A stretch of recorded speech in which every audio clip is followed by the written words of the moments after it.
Olá, boa noite. O É Notícia entrevista hoje o ministro da Educação, Mendonça Filho. Deputado federal pelo DEM de Pernambuco, Mendonça licenciou-se do cargo para ocupar o primeiro escalão do governo interino de Michel Temer. Antes de tornar-se ministro, foi vice-governador de Pernambuco, chegou inclusive a comandar o governo do estado durante 9 meses, foi também deputado estadual e federal. Candidatou-se a prefeito de Recife em 2008 e 2012, mas não foi eleito. Boa noite, ministro. É um prazer recebê-lo aqui no É Notícia. Boa noite, Amanda. Boa noite a você que está em casa nos assistindo. Para falar de um tema tão importante como educação. Aliás, o senhor nunca trabalhou diretamente com educação, mas sempre se interessou muito pelo tema. Quando assumiu o governo de Pernambuco em 2006, durante esses 9 meses, o senhor tocou diversos programas em educação, como a escola de tempo integral. Conte um pouco para a gente sobre a sua experiência nessa área, ministro. Bom, primeiro, na verdade, a minha experiência até precede a minha assunção ao cargo de governador do estado de Pernambuco, porque como vice do governo Jarbas Vasconcelos em Pernambuco, que fui vice-governador durante 7 anos e 3 meses, eu tinha uma interação que era bastante ampla dentro da máquina e da estrutura da máquina do Estado, né? Desde a área de infraestrutura, passando pela reforma do Estado e atuando também em áreas sociais, como, por exemplo, a área da educação. E na área da educação, nós atuamos fortemente em iniciativas que foram iniciadas ainda no governo Jarbas. Nasceu a ideia da escola em tempo integral a partir da escola do ginásio pernambucano, que é um colégio tradicional. Nós construímos uma agenda de transformação da realidade da educação de nível médio em Pernambuco. E hoje é assim, as escolas em Pernambuco são de tempo integral? Nós deixamos implantadas e criadas cerca de 20 escolas. E, felizmente, o governo que nos sucedeu, que foi o então governador Eduardo Campos, e os governos que vieram dali por diante, todos levaram adiante o projeto de escola em tempo integral. Então, Pernambuco hoje tem cerca de 300 escolas funcionando em tempo integral, o que é, para mim, um diferencial muito relevante. E, como fato positivo, você pode destacar que o estado de Pernambuco tinha uma das piores situações, uma das piores posições em termos de desempenho do nível médio na educação básica, e hoje tem a 4ª melhor posição, que mostra uma evolução considerável. Virou um case de sucesso. Um case de sucesso. Em pouco tempo. Ministro, ao comentar sua indicação para a educação, o ministro do Supremo Tribunal Federal, Luiz Roberto Barroso, em um evento na Universidade de Oxford, na Inglaterra, disse o seguinte: nada contra o atual ministro, mas é porque são escolhas políticas e a educação deveria ficar fora disso. Na economia, eles trataram com a maior seriedade, escolheram os melhores que encontraram. Na educação, não foi esse o critério. Como o senhor responde a essa declaração do ministro Barroso? Bom, a minha biografia, exatamente a biografia de quem trabalhou a vida pública como gestor público. Certamente o ministro Barroso não conhecia a minha trajetória política. O senhor não considera a sua nomeação uma indicação política, apesar do DEM ter apoiado e apoiar o impeachment da presidente afastada Dilma Rousseff? Todas as indicações de ministro de Estado, desde a Fazenda até o ministro da Educação ou o ministro-chefe do Gabinete Civil, são indicações políticas, até porque a escolha é política e a decisão é livre do presidente da República, no caso o presidente Michel Temer. Eu estou muito feliz. Montamos, eu posso dizer, uma das melhores equipes que o Ministério da Educação já teve a oportunidade de conhecer, com pessoas, inclusive, que já serviram em gestões anteriores. Quantas pessoas foram afastadas? O Ministério da Educação estava muito aparelhado por gente do PT? Não, o Ministério da Educação tinha, basicamente, a sua composição histórica ao longo dos 13 anos de governo petista, de pessoas afinadas com as políticas públicas do Partido dos Trabalhadores. E essas pessoas foram afastadas? Necessariamente, eu não diria que quando você tem uma pessoa com identificação política ou ideológica afinada com um determinado partido, aquilo significa aparelhamento. Aparelhamento é quando você faz uso daquela função pública, daquela posição no governo, em favor de um partido ou de um agrupamento político. Então, e havia isso no Ministério da Educação? Certamente. E é evidente que a ênfase que nós estamos dando dentro do Ministério é uma ênfase técnica. Então, nós montamos um time que é muito qualificado. Com nomeações técnicas, principalmente, não políticas, técnicas. Técnicas. A educação básica, por exemplo, a Secretaria de Educação Básica, nós temos o Rocieli, que era secretário de Educação do Estado do Amazonas. E nós, para que a gente pudesse preencher essa posição, esse cargo, que é vital na educação básica, traça as políticas públicas ligadas à educação básica no Brasil, a gente ouviu o CONSED, que é o Conselho Nacional dos Secretários de Educação.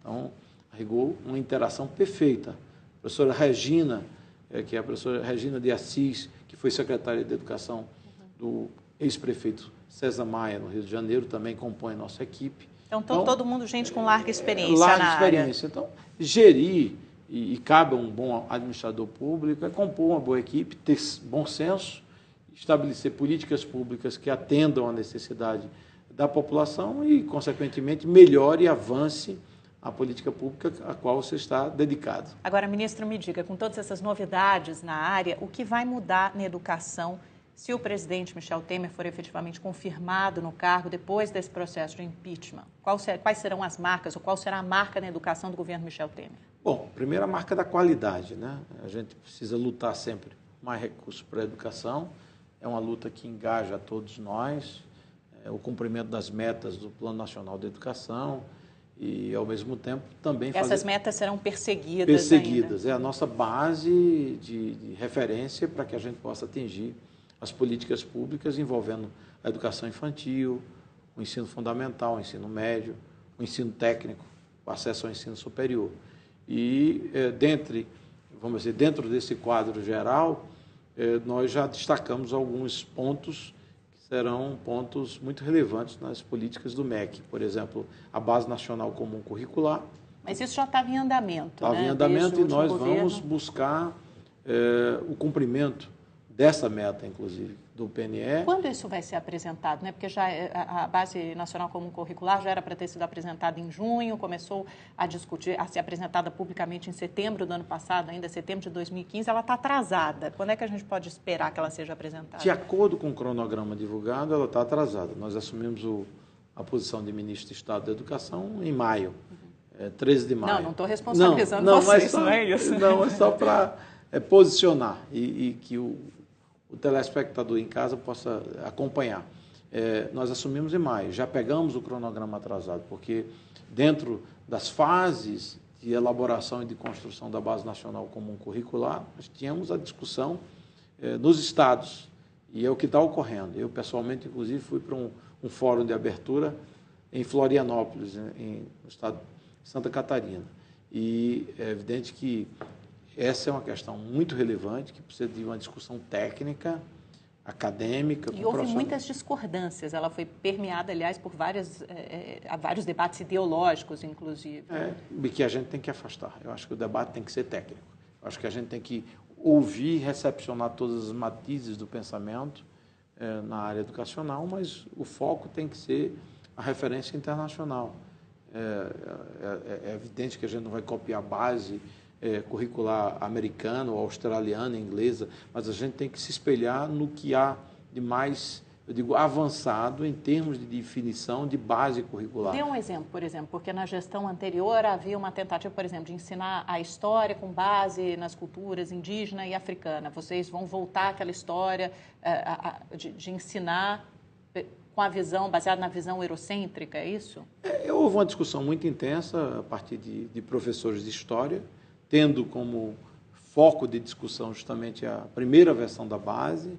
No segundo momento já houve um avanço e nós esperamos até a conclusão do processo de discussão do currículo na área de humanas, a gente tenha um currículo adequado à formação dos jovens nas suas diversas fases. Então, ter os currículos americano e europeu como base, eu diria, como inspiração, fonte de inspiração. A qualidade da formação curricular das nações europeias, próprios Estados Unidos, da Austrália, evidenciam justamente uma base curricular que facilita o ensino dentro da sala de aula por parte do professor e o aprendizado por parte do aluno, e focando, vamos dizer assim,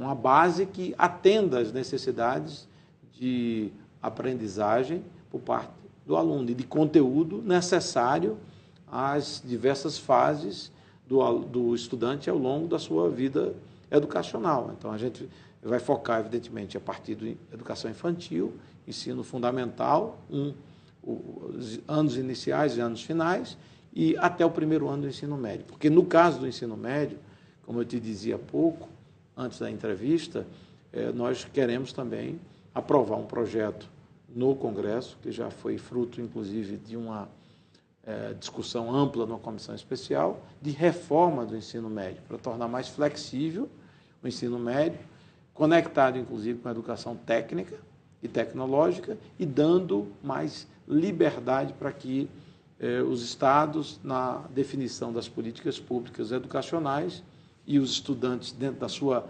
visão profissional que queira perseguir, possa trilhar o caminho do conhecimento aplicado à sua carreira dedicada, principalmente a partir do segundo e o terceiro ano do ensino médio. Então, quer dizer, fazer um ensino médio baseado com um ensino mais técnico, um ensino profissionalizante, quer dizer, o jovem no ensino médio, a partir dos 15, 16 anos, ele já teria esse conhecimento técnico também. Necessariamente não é uma coisa compulsória, a gente precisa conceituar a flexibilidade necessária do ponto de vista curricular, do conhecimento a ser disponibilizado ao aluno, ao estudante ao longo da sua vida educacional no ensino médio, e também uma conexão com a educação técnica. A parte teórica e a parte técnica. A parte técnica já entraria mais cedo na educação do estudante. Isso, do nível médio. Porque hoje você tem, por exemplo, os IFs, a possibilidade de você cursar o nível médio junto com a educação técnica. Mas, na grande maioria das escolas de nível médio do Brasil, isso não é possível. Você opta só por cursar o nível médio, exclusivamente o nível médio. Que é de conhecimento teórico geral, amplo, e cuja ênfase ela é igual para todos. Mesmo que você queira se aplicar mais em matérias ligadas a humanas ou exatas, você vai ter a mesma formação numa educação de nível médio. E então, o governo Temer quer introduzir essa novidade. Quer dizer, a partir do ensino médio, o aluno já poderia optar se ele quer para a área de exatas ou para a área de humanas, e ainda teria... Já começando a definir a sua vida profissional. Porque o que é que a gente tem hoje? A gente tem 17% dos jovens em idade universitária cursando faculdade, curso de nível superior. E os 83% dos jovens que precisam ter uma perspectiva. E a parcela significativa dos jovens que nem trabalham e que nem estudam, os nenéns. E aquela, como assim, aquela situação que você vê muito frequentemente numa educação de nível médio, do jovem não se identificar com o colégio, então, isso será feito para atrair o jovem para a escola? Exatamente. Isso será feito o quê? Por meio de um projeto de lei? Primeiro, a aprovação do projeto de lei. Está em discussão no Congresso, na Câmara especificamente. O relator é o deputado Wilson Filho, da Paraíba. Então, acelerar a aprovação desse projeto de lei? Acelerar a aprovação para que a gente possa ter a base legal autorizando os estados, que é quem cabe traçar e definir ou praticar as mudanças na educação de nível médio. Promoverem essa mudança. Promover essa mudança. E para quando não será, isso? Não, será gradual. Não, mas esse projeto de lei, a expectativa é de que se aprove, de que se acelere a tramitação, se aprove até quando? Até esse ano ainda? Espero que até o final desse ano. Ainda é uma meta de vocês do MEC. Nós queremos aprovar na Câmara e logo mandar para o Senado para que até o final do ano a gente tenha aprovação e sanção por parte do presidente. Então, essa pode ser a grande marca do governo Temer, essa reforma do ensino médio, um novo olhar, trazendo o ensino técnico, profissionalizante já para o ensino médio. Quer dizer, só, em vez de esperar a graduação escolar, fazer já a partir do ensino médio. A reforma do nível médio vai ser, da educação do nível médio, vai ser uma grande mudança na estrutura educacional brasileira. E a base curricular fica pronta até quando? Qual é o prazo que o MEC deve impor para que essa mudança seja entregue, essa base nacional comum curricular fique pronta? Bom, nós queremos que a gente possa acelerar o processo e discutir amplamente, junto com professores, educadores, profissionais, acadêmicos, pesquisadores, mas a gente não pode ter a pressa que aniquila o verso. A gente precisa ter a cautela necessária para que a base nacional comum curricular ela tenha o resultado melhor possível em termos de qualidade qualidade técnica. E, para isso, eu não quero fixar uma data. Só quero dizer que a gente não quer levar muito tempo, mas a gente também não quer atropelar os prazos. Então, essa discussão está sendo estabelecida. Estamos reunindo, inclusive, especialistas muito qualificados do Brasil e até do exterior. Mas, ministro, a gente já vê uma mudança no eixo de discussão, porque se no governo anterior falava-se em mudar essa visão do ensino de história a partir de uma visão mais das culturas indígena e africana, e agora o senhor está falando que deve voltar a essa visão eurocêntrica, baseada no currículo americano, europeu. A base cultural brasileira, ela tem essa origem. Isso não quer dizer que, de forma alguma, que a gente vá desprezar a história da África, o que seja. Sem inovar muito. Na prática internacional, na boa prática internacional. Que a gente possa ter um currículo à altura vamos dizer assim, do novo século e da necessidade de conhecimento para os jovens do Brasil. Ministro, vou pedir licença um minutinho, nós vamos para um rápido intervalo, voltamos já já.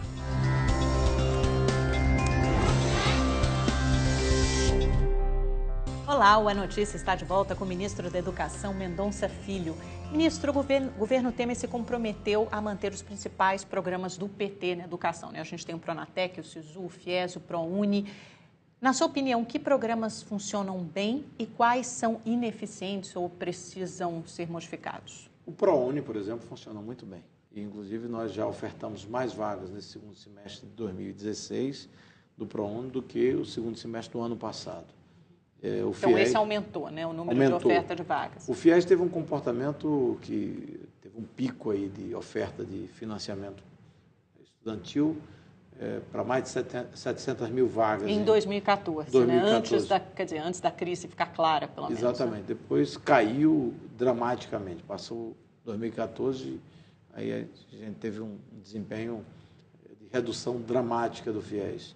Esse ano a gente ofertou 222 mil vagas. E já foi um pouco menor do que no ano passado. Ano passado foi um pouco maior do que isso. Isso. Né? E a tendência para o próximo ano é que a gente recupere um pouco mais a oferta de vagas para o FIES. Por volta de quanto? Qual seria considerado um patamar realista, adequado para o FIES? Bom, para você ter uma ideia da dimensão do FIES, o FIES tem uma carteira global de financiamentos já concedidos e processados agora recentemente, da ordem de quase 19 bilhões de reais. Então, é realmente um volume de recursos que foram concedidos em termos de crédito. É um programa caro, virou um programa caro. Caro, mas importante, muito importante, porque isso permite o acesso de milhares de jovens à educação de nível superior. Ao ensino superior. Só para a gente lembrar, né, o FIES é aquele financiamento estudantil. Então, isso. Muitos estudantes que não teriam como pagar a universidade conseguem um financiamento junto ao setor público, ao governo federal, que adianta esse dinheiro para as faculdades. Depois o aluno vai pagando isso. Né? Os operadores de crédito são os dois bancos oficiais, Caixa Econômica e Banco do Brasil. Nós queremos construir um FIES Turbo para o próximo ano. Como é que é um FIES Turbo? Conta essa novidade para a gente, ministro. Um FIES Turbo, gostei desse nome, FIES Turbo. Um FIES que possa ampliar a oferta de financiamento, cuja base de financiamento não seja só os cofres do governo federal. Mas atrair o setor privado para isso? Os bancos privados? Como isso seria feito? Como seria possível? Hoje você já tem, eu digo, alguns critérios de financiamento onde o governo banca muito mais a equalização da taxa de juros do que propriamente o funding, ou seja... O governo daria como se fosse um subsídio, né? A diferença da taxa de juros. Para que o estudante na ponta ele possa contratar um financiamento que seja compatível com a sua renda e a sua capacidade de pagar. Então, ele contrata um financiamento nas instituições privadas, nos bancos privados. Ou público, Banco Brasil e Caixa. Ou no banco público, e o governo paga somente a diferença da taxa de juros. Exatamente, você equaliza a taxa de juros. A diferença porque normalmente ele vai conseguir uma taxa de juros mais alta, né? O governo, para captar hoje no mercado, paga Selic. Então, a diferença entre Selic e a taxa que for cobrada do estudante... que é cobrada do estudante, ela precisa de uma equalização. Evidente, e aí isso seria financiado pelo Tesouro, pelo Tesouro. Então, você diminuiria a necessidade de funding por parte do governo. Agora, então, isso está sendo estudado ou vai ser implementado já a partir do ano que vem? Está sendo estudado. Está avançado, de uma forma avançada já? Bem avançado. A gente está discutindo com academia, com pesquisadores, com instituições financeiras, inclusive o próprio Banco do Brasil e Caixa, e nós queremos construir um modelo que ele seja sustentável em termos de médio e longo prazo. E aí daria para sair desses 222 mil financiamentos deste ano, de 2016, para 300 mil no ano que vem, ou mais? Bom, eu preferia não cravar um número, mas com certeza um dos aspectos que nós devemos considerar justamente é aumento de oferta de financiamento para que mais jovens e mais pessoas que queiram ingressar no ensino superior possam demandar financiamento educacional. E algumas travas para que você não tenha profissões que, por exemplo, monopolizem boa parte dos recursos do FIES, numa proporção maior do que o número de vagas para um determinado curso. Tem cursos que são muito mais caros do que outros e, consequentemente, você tem uma apropriação por parte do fundo mais, eu digo, forte, tendo em vista o preço da mensalidade. Mas, por exemplo, a medicina é um curso muito caro, mas ao mesmo tempo muito necessário. Mas haverá menos vagas ofertadas em medicina, por exemplo, que é um curso caro? O curso de medicina ele chega a ser, às vezes, até 10 vezes maior o preço médio de mensalidade do que um curso de administração. Então, o governo vai reduzir a oferta de vagas em cursos de medicina? A gente precisa construir um modelo que a gente não possa ter só financiamento para cursos de medicina, ou que os que cursam medicina abocanhem a maior parte dos recursos, inviabilizando, por exemplo, o financiamento para engenharia, psicologia. Mas isso acontece hoje? Hoje, a proporção entre o número de vagas financiadas pelo FIES para curso de medicina e o valor apropriado dessas vagas junto ao FIES é consideravelmente muito maior, tendo em vista a proporção das vagas demandadas para o curso de medicina. Então, a gente pode esperar uma redução para a medicina. Não sei de que forma nós vamos construir isso ainda. Agora, é evidente que a gente tem que fazer com que outras atividades, inclusive, por exemplo, a atividade de formação de professores, preparação de professores, possa ter estímulos e financiamentos mais atrativos para que mais jovens qualificados possam financiar o acesso ao ensino superior através do próprio FIES. Então, as mudanças, elas são digo assim, bastante amplas, desde que a gente tenha sustentabilidade. Não adianta a gente lançar um programa que possa viver saltos de ofertas em determinados momentos, como ocorreu em 2014, e depois uma redução tem que dramática. Ser sustentável, né? Sustentável no médio e longo prazo, constante, e que isso possa ter compatibilidade, inclusive, com a capacidade de financiamento por parte do Estado brasileiro. A oferta que nós conseguimos garantir agora no segundo semestre de 2016, 75 mil vagas, tendo em vista, inclusive, o fato de que não existia orçamento. O orçamento era zero para novas vagas esse ano. E nós não tínhamos sequer orçamento para pagar a taxa bancária de operação por parte da Caixa e do Banco do Brasil.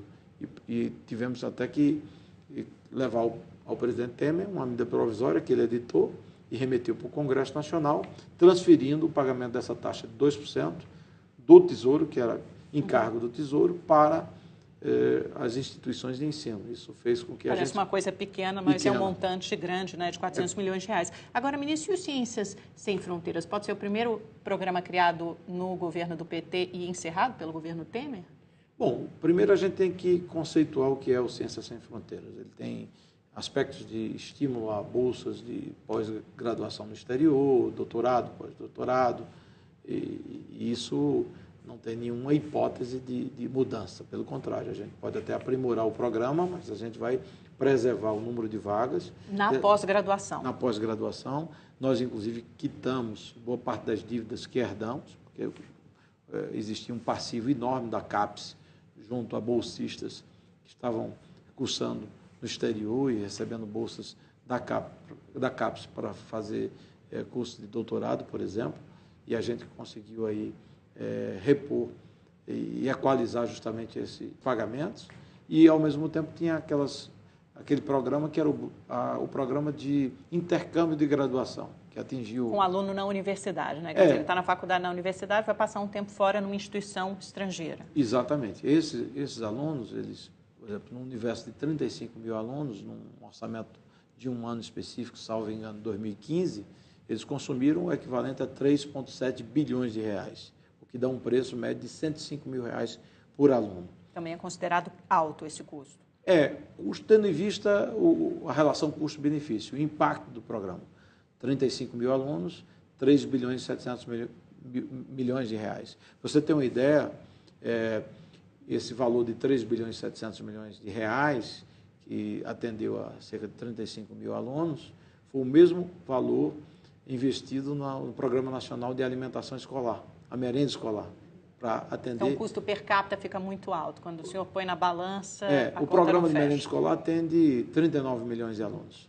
Então, o mesmo que você gastou para a merenda de milhões de estudantes no Brasil, 39 milhões para ser preciso, 3 bilhões e 700 milhões de reais foi o que se investiu no intercâmbio de graduação, onde boa parte das cadeiras cursadas no exterior sequer foram aceitas nas universidades no Brasil. Então, eu acho que o programa precisa ser redimensionado, a gente vai continuar investindo na pesquisa, na inovação, na formação de novos professores com doutorado e cursos de pós-graduação, mas o intercâmbio de graduação ele precisa ser reavaliado.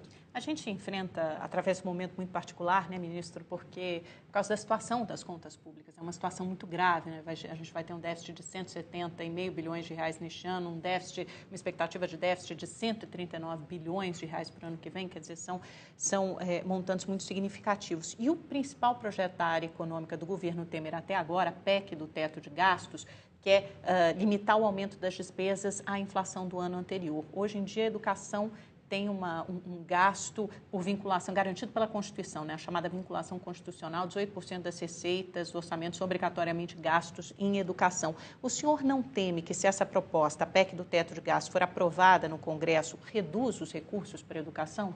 Bom, primeiro que a vinculação constitucional dos 18% ela não está sendo atingida pela PEC, que limita os gastos públicos à evolução da inflação, por exemplo. Ela está sendo absolutamente preservada. Então, a vinculação constitucional de aplicação obrigatória na educação é algo inegociável e que está absolutamente preservada, de acordo com, inclusive, com essa PEC do teto. Segundo... Mas se a PEC estabelece um limite para todos os gastos da União, pode ser que a educação não consiga mais atingir esses 18%, senão os gastos nas demais áreas teriam que ser muito reduzidos, não? Nós, na União, nós aplicamos mais de 18%. Então, quer dizer, a rigor, a União investe mais do que o... Mas então haverá uma redução. Se vocês investem mais hoje, passarão para os 18%? Não, porque o teto é global, ele não é um teto setorial. Não, entendo, é um teto global, quer dizer, todas as despesas estão ali. Todas as despesas elas não podem ultrapassar a variação da inflação da execução orçamentária do ano anterior. Se assim ocorre, é evidente que a educação está preservada, porque dentro do teto global, a educação, saúde, que são áreas de grande impacto na ponta para a população, elas podem, inclusive, crescer. Se, porventura, cresce a educação, a despesa global é que ela não pode ultrapassar o teto. Mas aí não fecha a conta, porque a despesa em outras áreas que teria que ser reduzida. Aí você né? tem que reduzir em outras áreas não prioritárias. Aí vai virar uma briga imensa. E essa é a briga salutar. Outro aspecto que eu acho que você tem que considerar, Amanda, e você que nos acompanha em casa, é o seguinte: o pior dos mundos para a educação e saúde, que são políticas públicas muito importantes, é o mundo atual. A gente vive no Brasil a pior recessão da história econômica desde o início do século passado. Nunca. Até hoje, nas estatísticas econômicas, o Brasil viveu um período tão dramático em termos de recessão, que traduz em redução, inclusive, de receita pública, estados e municípios, e da própria União, do governo federal. Então, o quadro atual de desequilíbrio orçamentário, fiscal, ele provoca a recessão, e com um quadro de recessão, ele compromete a expansão do investimento em educação e saúde. Claro, porque as receitas crescem menos, tem menos dinheiro para recessão, investir. redução, etc. Então, para mim, o mais importante é que a gente retome o crescimento, porque com o equilíbrio fiscal a gente vai crescer mais e, crescendo mais, a gente vai investir mais em educação. Porque os críticos dizem que essa proposta de emenda constitucional vai significar redução de recursos para a saúde e para a educação. O senhor apoia esse projeto incondicionalmente, independentemente dessas críticas? Os críticos que fazem a crítica dizendo que isso acontecerá pelo fato da aprovação da PEC do teto de gasto, o fazem por desconhecimento ou quem o faz por má fé. Porque, na verdade, o teto é global, o teto não é setorial. Então, se o teto é global, obedecido o teto global, pode-se aumentar investimento em educação e saúde, por exemplo, desde que você reduza em outras áreas que não sejam prioritárias. Mas ninguém vai querer reduzir, por exemplo, a conta da Previdência. Continua aumentando ano após ano, até a reforma da Previdência ser aprovada, e mesmo assim ainda tem um período de transição. Mas por isso que o governo luta pela reforma da Previdência, porque a gente tem que investir também na qualidade do gasto público. Só para eu entender, se essa PEC for aprovada, por exemplo, por mais que o senhor diga que as receitas, as despesas em educação, os gastos em educação serão mantidos, mas a vinculação constitucional, se essa PEC for aprovada, ela acabaria? Quer dizer, não necessariamente mais 18% dos gastos? Os 18% estarão preservados. E é como eu lhe disse há pouco. Mas então não dá para colocar nessa PEC, não dá para excluir os gastos com saúde e educação dos outros? Não precisa, porque os 18% já estão preservados. A gente gasta mais em educação do que os 18%, que é justamente a vinculação constitucional em termos de governo federal. Se você for levar em consideração a aplicação de municípios, é de 25% em educação. Então, a rigor está absolutamente preservado. E mais do que isso, a gente vai preservar, no mínimo, a inflação do último exercício corrigida para que a educação tenha o seu orçamento preservado.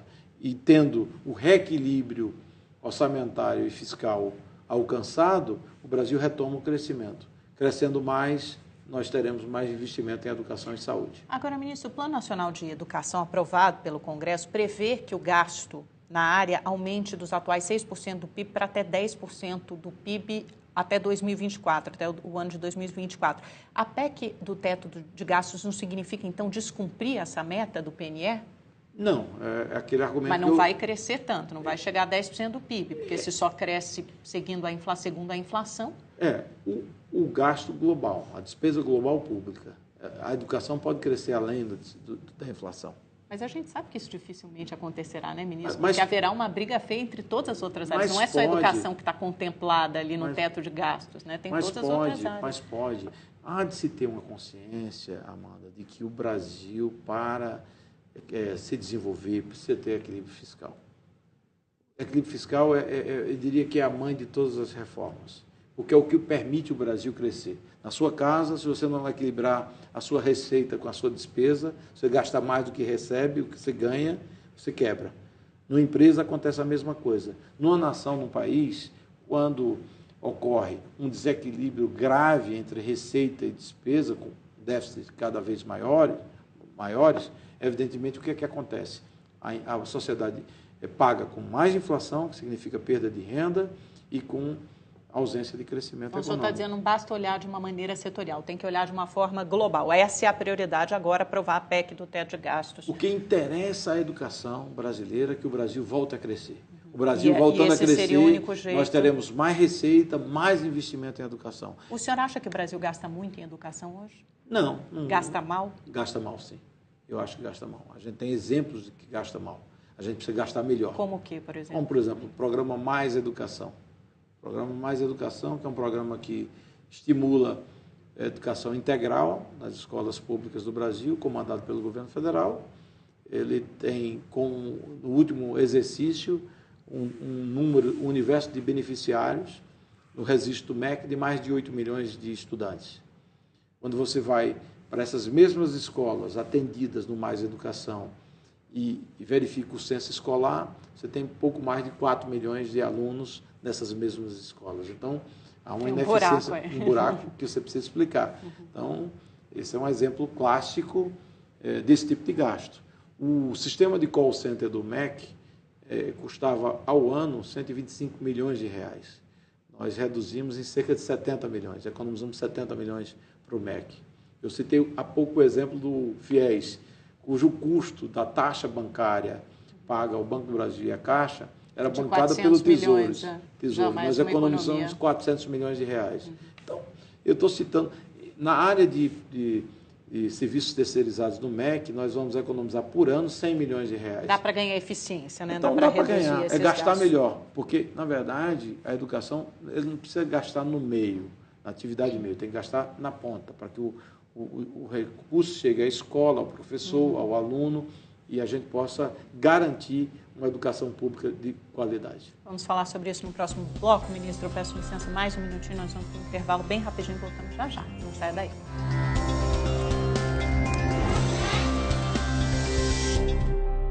Olá, o A Notícia está de volta com o ministro da Educação, Mendonça Filho. Ministro, o senhor acha que o professor ganha mal no Brasil? Melhorou a média salarial do professor, mas ainda é insuficiente. A gente sabe que a atividade do ensino do professor ela é muito importante. Dá para a gente pensar numa educação de qualidade no país com essa média salarial de R$ 2.135, é a base, né, do salário do professor? Já houve avanços nessa direção, inclusive com a fixação do piso nacional de salário para os professores. Mas há de se buscar incremento e condições para que os municípios e estados possam pagar melhor aos professores do Brasil. Mas quando isso será possível com os municípios e estados nessa condição, nessa situação de renegociar dívidas, diminuir os gastos, muitos quebrando? Não é uma tarefa simples e fácil, né? Eu acho que é uma medida que exige aí uma ação articulada envolvendo o governo federal, os governos municipais e estaduais. Quer dizer, não é uma coisa para agora, não dá para pensar nisso agora, será alguma coisa para os próximos anos? Não é simples, não é simples. A gente tem aí a fixação anual do piso nacional de salário para os professores, que possibilitou até aqui um incremento salarial razoável para o que tínhamos no passado, mas ainda não temos o quadro ideal em termos de remuneração e motivação dos professores. Na definição de políticas públicas que levem à formação adequada dos professores, principalmente de municípios pequenos no Brasil, distantes, a gente tem que também correr em paralelo com políticas públicas que possibilitem atratividade, para que o Estado brasileiro, estados, municípios e o governo federal, torne cada vez mais atrativa a carreira de professor, que a gente possa buscar os melhores profissionais para ensinar. É o que ocorreu e ocorre nas principais nações do mundo.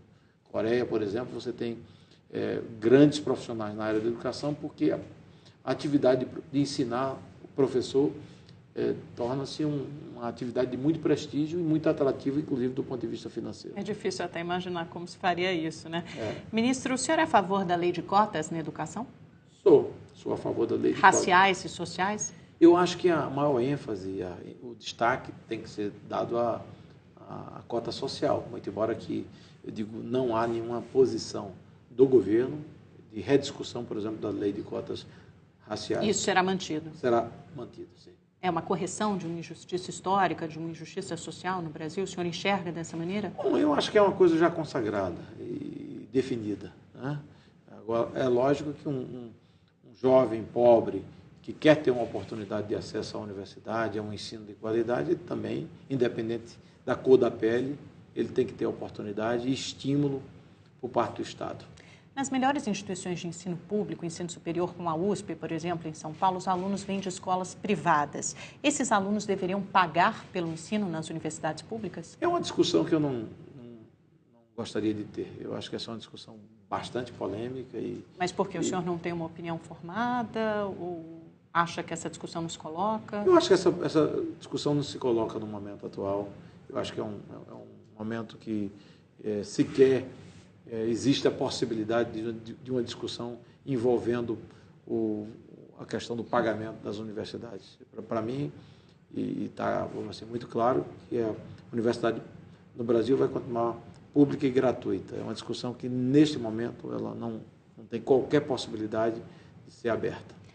Ministro, o senhor foi muito criticado na sua segunda semana de mandato porque recebeu o ator pornô Alexandre Frota no seu gabinete. Ele supostamente trouxe propostas para a área de educação. Ele pertence ao grupo Revoltados Online, que apoia o impeachment da presidente afastada Dilma Rousseff. O senhor acha que, com tantos educadores qualificados no Brasil, receber propostas na educação, para a educação de alguém como Alexandre Frota é pertinente? Na verdade, essa é uma postura que eu sempre tive na minha vida, de respeitar as posições pessoais de cada pessoa. E o fato de receber uma pessoa que tem uma opinião com relação a aspectos relativos à educação não significa você aderir à sua tese ou à defesa daquilo que ele acredita.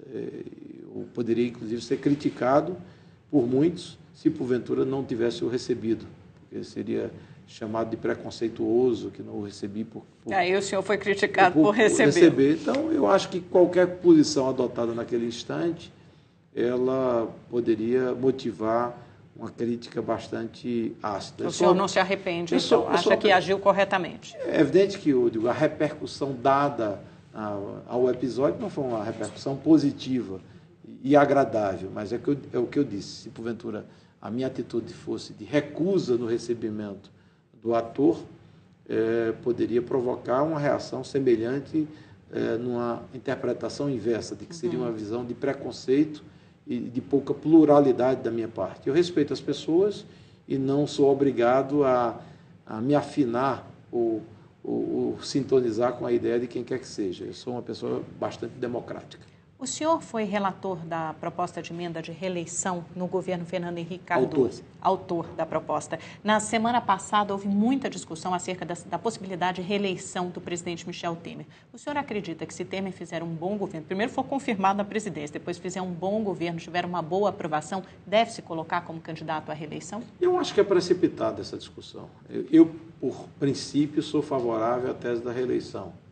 Como você bem lembrou. Inclusive a do Michel Temer. Não, eu sou a favor ao instituto da reeleição, o direito à reeleição, como princípio para os detentores de cargos do Executivo, já que do Legislativo, consagradamente, todos têm direito à reeleição. Então, prefeitos, governadores e presidentes devem ter o direito à reeleição. É um debate bastante intenso, houve uma variação de interpretação muito forte por parte da própria opinião pública brasileira, mas eu creio que o governante pode ter o julgamento para um segundo mandato, se porventura essa for a decisão por parte do eleitorado. No caso específico do presidente Temer, primeiro a gente tem um impeachment para ser apreciado, então precisa se ter a confirmação ou não da permanência dele como presidente da República.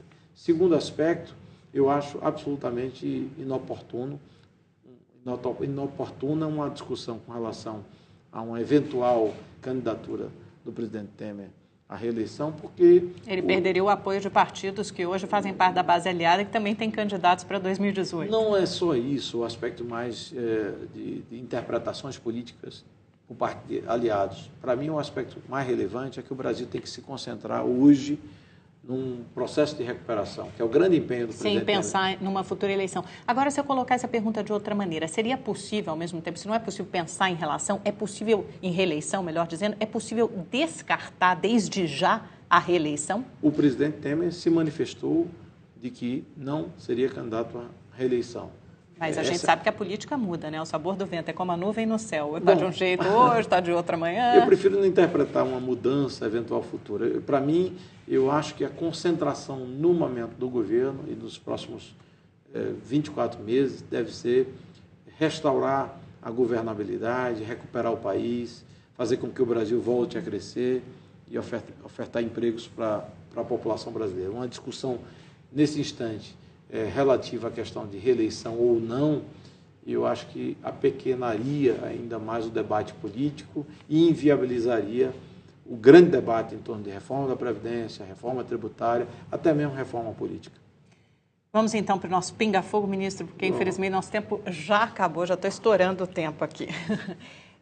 Escola sem partido, movimentos que prega a escola sem partido, o que seria a doutrinação dos professores doutrinando supostamente alunos em sala de aula. Eu respeito quem defenda a escola sem partido, ou a tese da lei da escola sem partido, mas discordo. Eu acho que ninguém tutela o professor dentro da sala de aula. Lava Jato? Tem que aprofundar, avançar e punir quem eventualmente tem a culpa com relação aos delitos detectados pela Lava Jato. Eduardo Cunha? Uma pessoa que é inteligente, que mostrou-se muito poderoso e que errou bastante. Rodrigo Maia? Hábil, competente, articulador e será um grande presidente da Câmara. Michel Temer? Um homem íntegro, que tem uma trajetória política realmente do diálogo, possivelmente será confirmado com a votação do impeachment e restaurará o Brasil no rumo da governabilidade e do desenvolvimento. Lula? sagaz, inteligente, popular, mas cometeu erros muito grandes. Ele realmente degringolou e caminhou pelo lado do populismo, o que infelizmente nos levou para a pior crise econômica da história do Brasil. E presidente Dilma? Se mostrou incapaz e despreparada para exercer a presidência da República. Acho apenas que, como governante, ela fracassou. Ministro, muito obrigada por essa entrevista. Foi um prazer recebê-lo aqui durante essa quase uma hora no É Notícia. Obrigado. Volte sempre. Muito obrigada. A sua companhia também até essa hora. Você pode assistir de novo as entrevistas no nosso site, acompanhar o É Notícia nas redes sociais. O endereço aparece aí embaixo no seu vídeo. Tenha uma ótima noite, uma excelente semana e até a próxima segunda.